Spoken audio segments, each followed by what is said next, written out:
It's the kind of day that you're already very familiar with, Kim.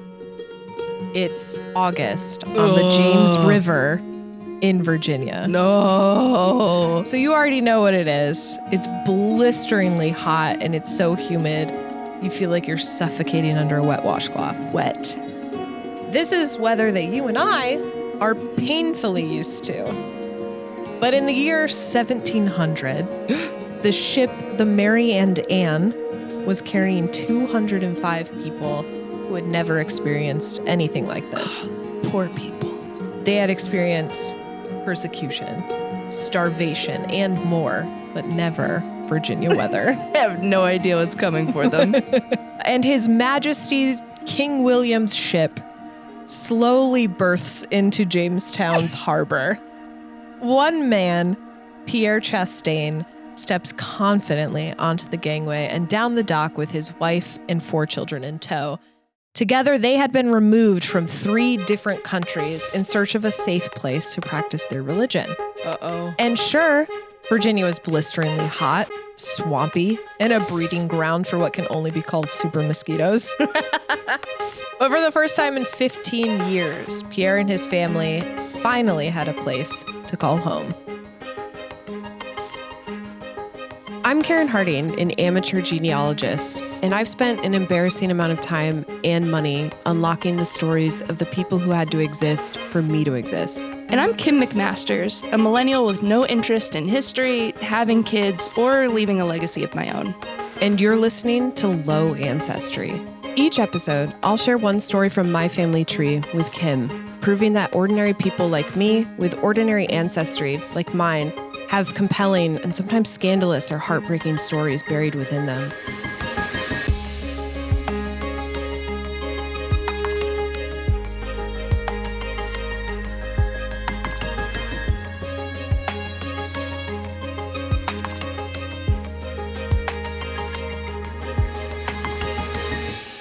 Welcome back, Kim. Welcome back, Karyn. We have another bite-sized little guy for you today. Just a bite-sized little guy. Just a chomp. Just a little one. Just a little guy.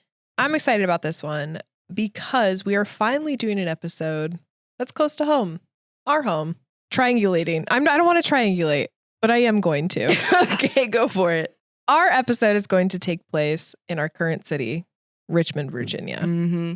And by that, I mean Goochland County. Okay. So a little bit outside of Richmond. I don't want the Richmond heads to come at me. Sure. But we're going to go to Goochland County, Virginia today. And I've mentioned that one branch of my family out of all of them through my dad's side is very Southern, which is notable because literally everyone else is as Northern can possibly be. But we have that one branch. And there just so happens to be a family in that branch that lived for a while in Richmond. Wow. And by that, I mean Goochland. Great. But we can't actually start in Richmond or even Goochland. We can't even start in the United States. We have to start in France in the year 1659. Whoa. 1659 is the year that Pierre Chastain, my 10th great-grandfather, was born in the small farming village of Cohosted, France. Would you like to know what else is happening in the world in 1659, Kim? That's my favorite part. Apparently, England was going through a whole thing this year. They were changing governments and trying to reinstate kings and revolting and just generally being very messy. It's so classic. Also, the first ever known check is written, like money check. Okay. First one ever. There you go. The Spanish Princess Maria Teresa brings cocoa to Paris and sparks the chocolate craze. Thank you. Thank you. Thank ma'am. you. I mean, you were thinking colonialism by thinking. Oh, take it back. Take it back. Take it back. Peter Swink, the first non-white, non-indigenous settler to own land in Massachusetts, arrives at the colony. Okay. And lastly, I went down a Wikipedia rabbit hole for this one. Here we go. Apparently, 5 women were executed in Rome for manufacturing and selling a poison named aqua tofana to other women so that they could poison their husbands. Let's go. How did I not know about this? How is this the first time I'm hearing about it? And why isn't it an HBO series? Well, who writes the history books, Karyn? We've talked about this before. Who writes the HBO series? Men also. Men, it's also men. That is incredible. Someone needs to get on that, because know that we've got another episode coming just for Aqua Tofana. I wish that I had a familial relation to this. When Pierre was born, Western Europe was in an absolute state. So it wasn't just England being messy. I know that this year specifically, 1659, England was wild and out, but this whole era was just one war and revolt right after another between different countries. Sometimes they were civil conflict within a single country. Europe was on one. And there were definitely a wide number of political and economic reasons for this, for all this upheaval. There was the race to imperialize the world, but also the main reason was religious discord. There's even a Wikipedia page literally just called European Wars of Religion because there are so many of them. But an alternative name for these wars are the Reformation Wars, because it was our boy Martin Luther in 1517 who nailed those 95 theses to the door, like the bad boy that he is. Big fan of those theses. He's such a bad boy. And he caused a schism in the church, resulting in hundreds of years of violence and upheaval. Thanks, Luther. I'm being a little simplistic, of course. There were around 50 wars related to the Protestant versus Catholic moment that the European was having.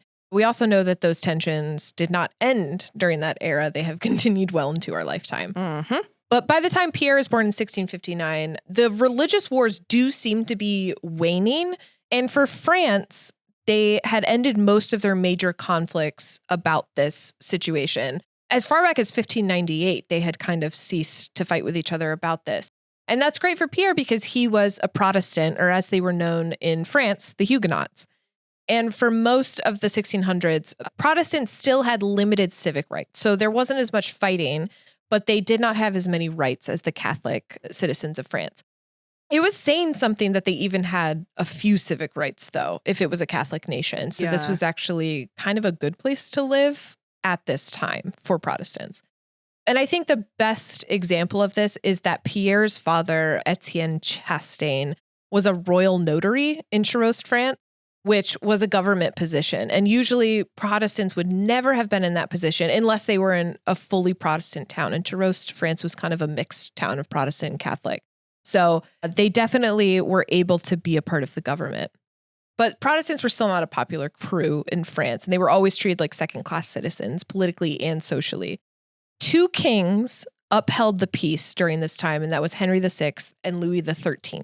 It's the next guy who blows the whole thing up, Kim. Any guesses who our next king is? It's not a trick. I'm not trying to trick you. Is it a Henry? So if the last king was Louis XIII. Oh, is there a Louis XIV? Yeah, the Louis XIV. The Louis XIV. You know, fashion extraordinaire. The very one. the big guy. I was trying to think, which is the Henry who did all the chopping of the heads? Oh, he was British. Oh, Henry VIII. Yeah, the 8th one. Okay. He was the Brit boy. But you're not wrong to get them confused because European monarchy was all like intermarrying. So like, even if you were like, he's British, he's French. Yeah. They were all kind of German in the end. Okay, so Louis XIV is coming up. Louis XIV is the next king, and he blows it all to smithereens. Sheesh. Fashion icon, general douche. For all the Louis heads out there. No, Louis XIV comes into power, and he's arguably the most famous monarch of France. And he was determined that France would be a single religion household because he saw the divide as a threat to his power as a Catholic. Louis started in 1681 with a policy called the Dragonnades, which didn't make Protestant worship illegal, but rather it made bullying them legal. So French dragoons, the French military guys, which is why it was called the Dragonnades, the dragoons, they were encouraged to enter Huguenot households to intimidate or terrorize them in the name of converting them to Catholicism. Of course. Haven't we had enough? I mean, they were kind of just getting started back then. But now. Oh, yeah. Haven't we had enough? Haven't we had enough? Don't I know it? But basically, the policy was like, let's make them really, really scared. And then they'll become Catholics. Or Cool. they'll leave the country. And that's a win-win. So Pierre would have been around 22 at the time of this policy.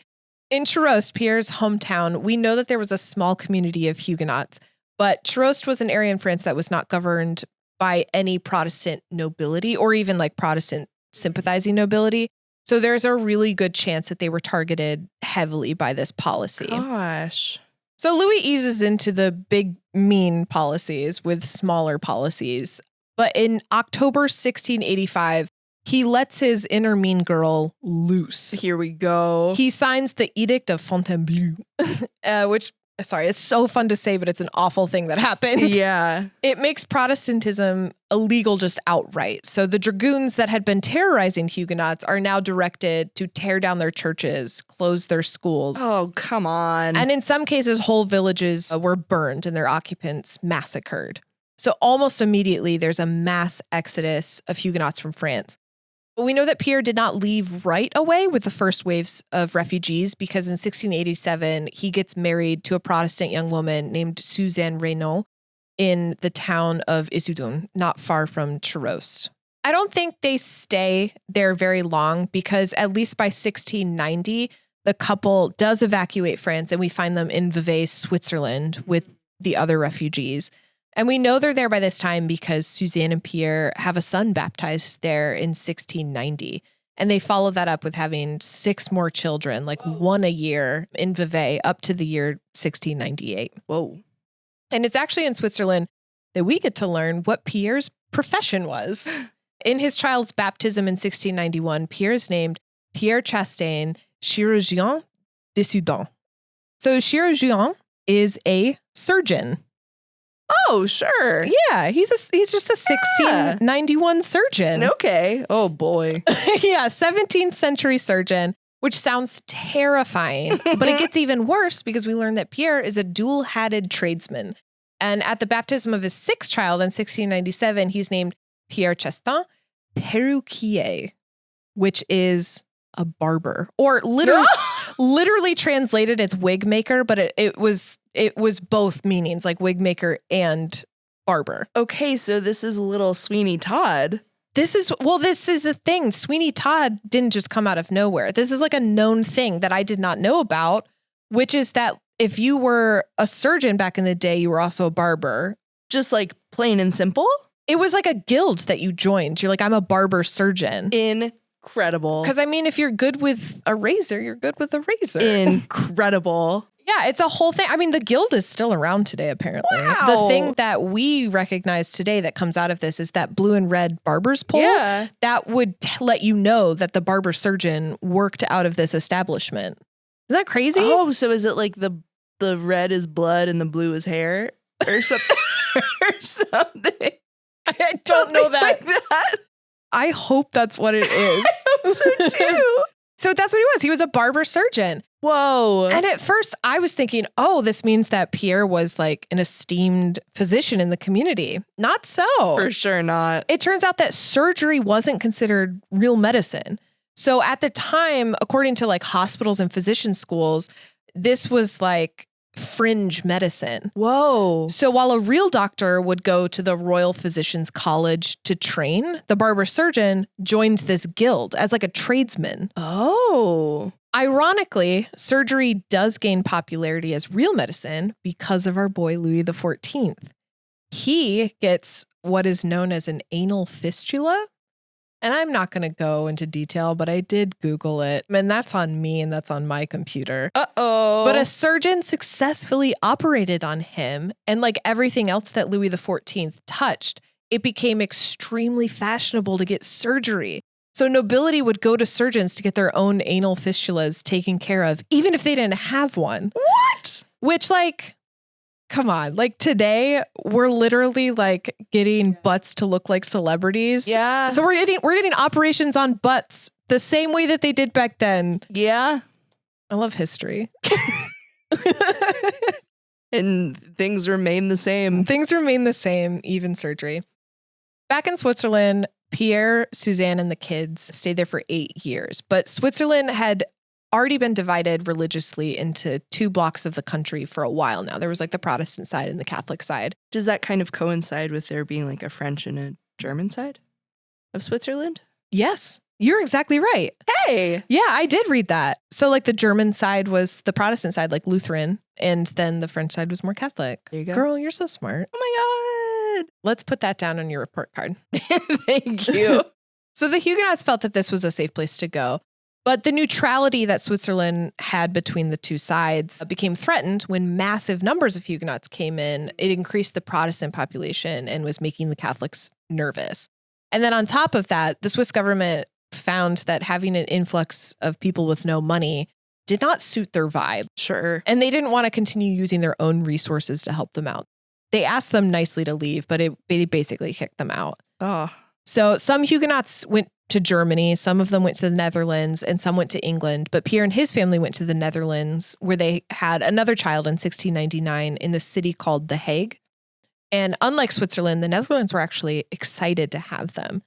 They wanted them because they believed that French craftsmen were going to boost their economy if they invited them into their cities. So they're like, we want this economic boom. And so they fought over who would get the refugees. That is a twist that we have not encountered before. I know. Isn't that good for them? Yeah. It didn't last long. Oh, it never does. It never does. The general population soured because when they first came to Switzerland, because they fought to bring them to their city, they were getting a lot of privileges and like tax write-offs and money from the government to have them there. And when there wasn't an immediate economic boom from them, they all started looking around and saying, okay, so what are we paying for? They didn't get kicked out of the country. It's just that the vibes changed. Sure. So I think by now the Huguenots were like, okay, we need to find somewhere to go. And they either were going to stick around and become Dutch citizens or they were going to find somewhere new. And some did stay to become Dutch citizens. But there was a movement, I believe it started over in England with the Huguenots there, that they were thinking about where they could go. And some of the nobility who had King William III's ear got an idea to use the Huguenots as a way to secure their foothold in the colonies in America. Mm-hmm. And so King William III says, this is great. This is like a gigantic pool of Protestants. I'm a Protestant country. I'm going to make America more like strong as a Protestant nation. And it's going to hold the ground that we've already taken from the indigenous people. So that was literally the thought. Put more bodies over there and it secures your foothold. Yeah. So that's what he does. He offers to take the Huguenots to live in different places. This had actually already been done. This wasn't new at this point. Past kings had also brought Huguenots themselves to like New England or to New York. There were already pockets of them around. This time he wanted to send them to Virginia because at this time, Virginia is expanding. It's very lucrative. And then there's the ever-present threat of other competing imperial countries, like Spain is still down in the south in Florida, waiting to get their hands all over it. So this is perfect. So he works with some of the Huguenot leaders to get a few ships together. And the first ship to go over there is the Mary and Anne, and Pierre and his family are on it. The Mary and Anne? The Mary and Anne. Okay. Yep. I know that's so hard. I don't know who came up with that. It's tough. But It's I'd like to have words with them. Yeah.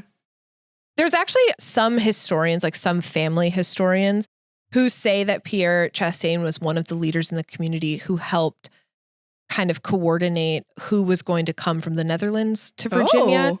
I have not found firsthand proof of that.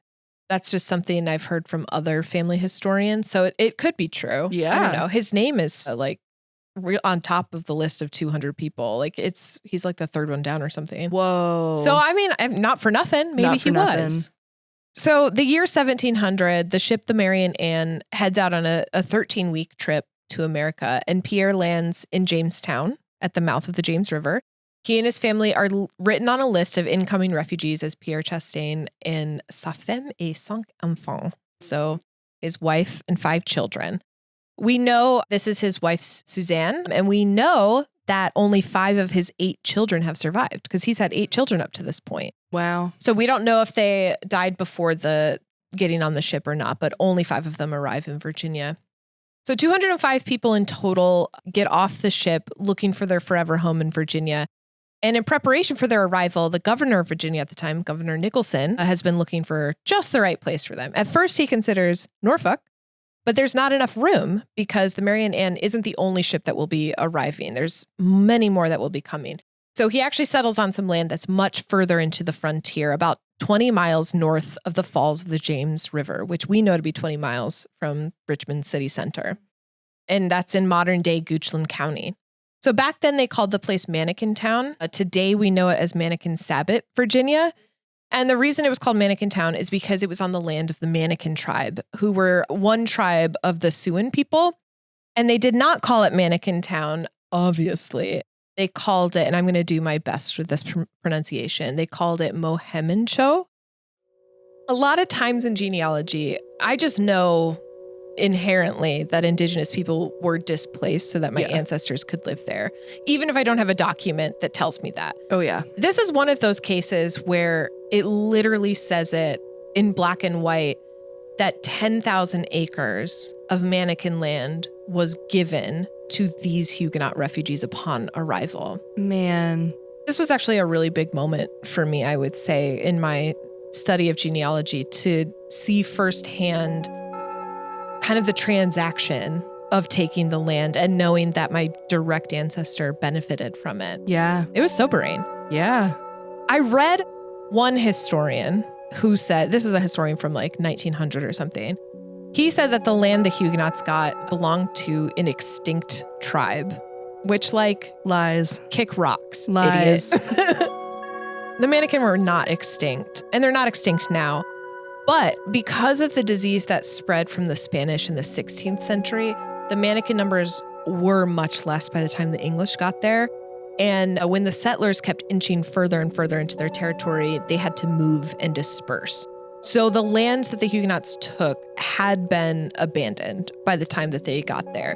That might be why the historian said it that way, or he's just a big, mean jerkhead. I mean, we know how I feel about historians. Yeah. But I can't reiterate enough that the Mannequin are still here, and not just here generally in America. They're still here in Virginia. They're mostly in Amherst County, which is north of Lynchburg.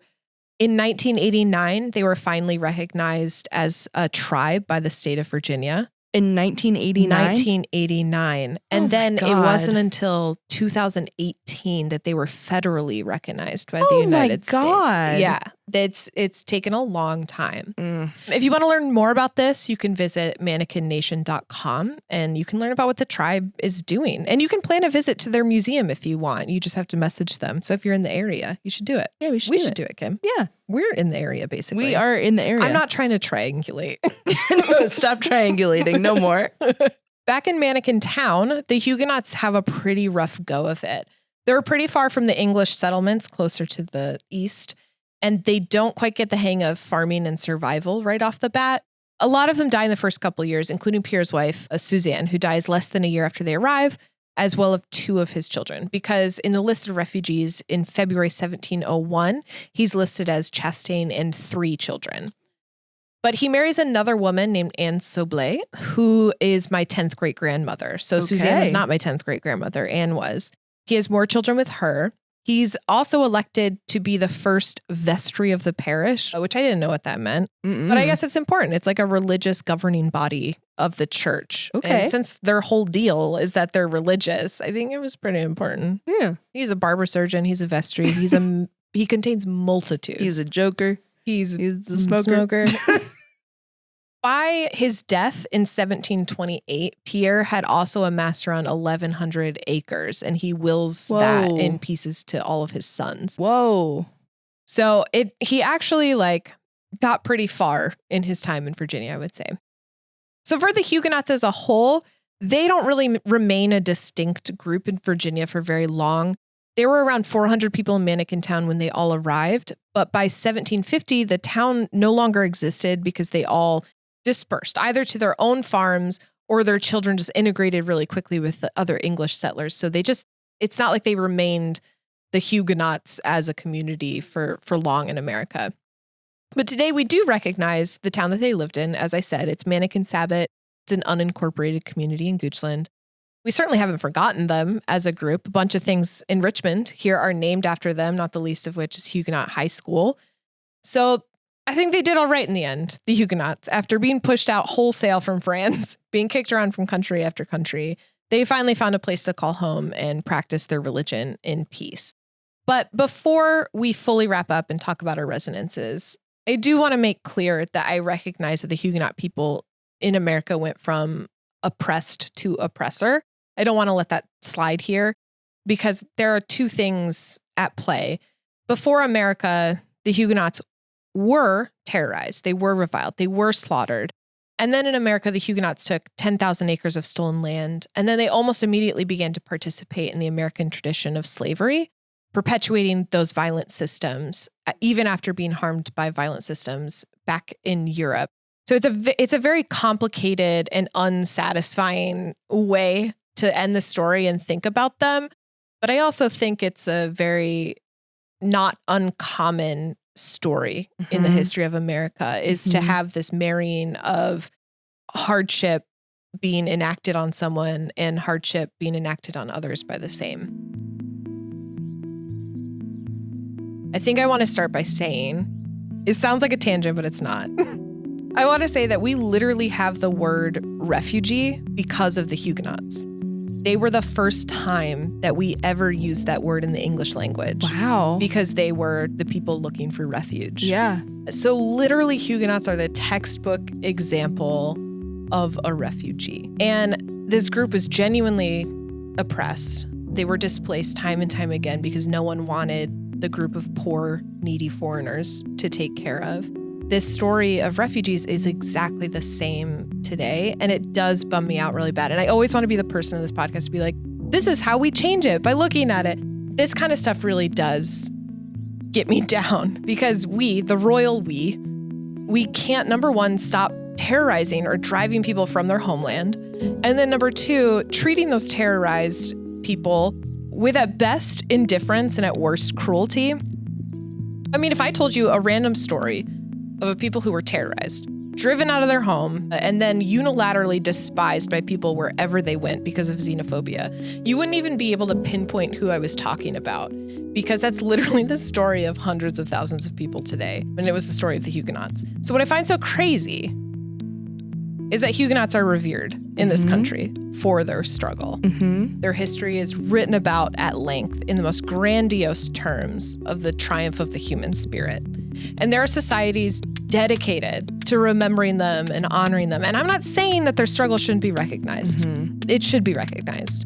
What I am saying is that the Venn diagram of people who think the Huguenots were great and a noble oppressed people is almost a circle with the people who want to close our borders and abolish our intake system for asylum seekers.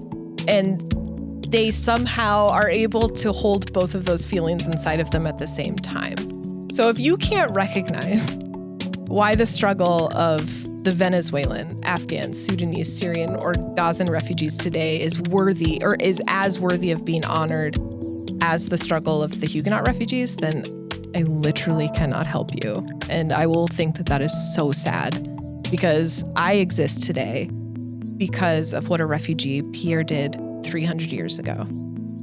And a million bright futures are extinguished all the time because of cruelty and indifference toward oppressed people. And I'm going to put my soapbox away.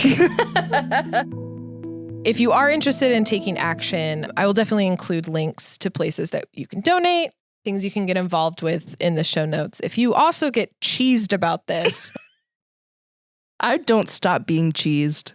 You're just fully cheesed. I do think that there's a lot to learn here and a lot of education that we can all be doing. Yeah. And if two dummies on chairs sparks someone's curiosity to go look at a link or take action or just do some learning, then great. Yeah. It's the least we can do. The actual least. Because Pierre made it out okay, and therefore I'm here sitting in this chair. So it's the literal least I can do. And that's it. Tough. But I love you and I kiss you, and I think we should go now. Yeah, okay. Okay, bye. Okay, bye. Low Ancestry is written and produced by Karyn Harding and co-hosted by me, Kim McMasters, with original music and audio engineering by Benjamin Malk. Original cover art was designed by Christina Swanson of Swansong Creative. Resources pertaining to today's episode and a link to the official bibliography can be found in our show notes or at our website, lowancestry.com. All research was conducted by Karyn, but she's been known to be wrong on occasion. So if you'd like to connect with Karyn or even send her a correction, you can email us at connect@lowancestry.com or find us on Instagram @lowancestry. Genealogy is, after all, a community effort. Thank you so much for listening, and if you like what you hear, don't forget to rate, review, and subscribe wherever you get your podcasts. We'd love to hear from you, and frankly, we really need this.